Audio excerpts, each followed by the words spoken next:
there is another fake, or at best, incomplete narrative happening in front of us that I want to debunk and fully explain right here. This is a different shooting that we're going to talk about for the rest of this segment, this time in Chicago. It happened March 29th, but the videos were just released, I think, on Friday. So let's go over exactly what happened. Let's get the true story. No one in the media does this, by the way. No one in the media takes the time to do this.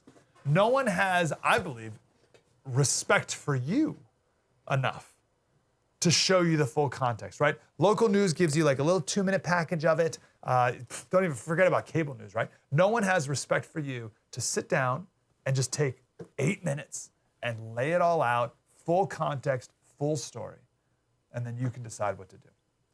Instead, everyone's inflaming and not informing. So here's the deal. AP, Associated Press headline. Now, the AP headlines are important because these go out all across the country. This was the headline they used in my local paper in San Diego. Video, Chicago boy wasn't holding gun when shot by officer. Wasn't holding gun when shot by officer. That is wildly irresponsible headline. So a Chicago police officer shot a 13-year-old boy unarmed. They're saying his hands were up. His hands were up. If you haven't seen the video, which we just sort of teased there, gave away there a little bit, but imagine what that headline paints in your imagination, right? Imagine this scene of, he didn't have a gun. Unarmed, 13-year-old boy shot by police officer. So think about that. Like, what's that movie that people have in their heads if they've never seen the picture and they've never seen the video? What time of day is it? What's the boy look like? What's he wearing? How long were his hands up? Imagine this in your head. Because the AP says Chicago boy wasn't holding gun when shot by officer. Now here's the picture that they keep showing you. You saw it in that headline right there. This is the picture that's everywhere. This is the picture that they put with that headline. That's a freeze frame from the body cam video. So you see that, and how do you feel? How does that picture make you feel? Angry, right? Angry at the police officer. That's their goal. So, what really happened? What's the true story? March 29th. It was a Monday morning, 2:30 a.m. 2:30 a.m. on a Monday morning. This is the first of 2 911 calls. Again, 2:30 in the morning. No one's playing these. Here it is. Chicago Emergency Sampler. Yeah, there was about 7 or 8 gunshots fired on the 2300 block of South Sawyer. 2300 block of Sawyer? Yeah, I'm hearing a lot of commotion right now. Did you see anything? No, I just heard it. Okay, that's one. Here's the second one just a couple seconds later. Chicago Emergency, Travis. Hi, I just heard gunshots coming from like Cermak and Kedzie. You said Cermak and Kedzie? Yeah. But how many shots did you hear? They sounded like a lot, more than 5. Okay, there were 9. So Chicago has these detectors, these like gunfire detectors all over the city that can pick up the audio of gunshots. So we have the recording of that too, but it's 9 shots. Boom, boom, boom, boom, boom, boom, boom, boom, boom, that fast. Okay, so woke people up, 2 people called 911, right? So police respond, as we want them to, right? Imagine if you live around that area and just gunshots popping off, you would call the police, you'd want the police to come. So they did. So one police officer, there's actually 2 in the car, they see 2 people in a dark alley. All right, so the officer gets out of the car, tackles the first guy. Turns out to be 21 years old, that first guy who he tackles. When he does that, the other officers are with him. Oh, here it is, yep. So the car's pulling up, sees the 2 people, gets out of the car. There's 2 officers. There's one on the passenger side as well who gets out at the same time. This guy comes, tackles the 21-year-old, boom, and then keeps moving. Now, right when that happened, the other officer, a female officer, gets on top of the guy who fell over and detains him right there. That 21-year-old did not resist arrest at all. He was handcuffed, no problem. He's alive today.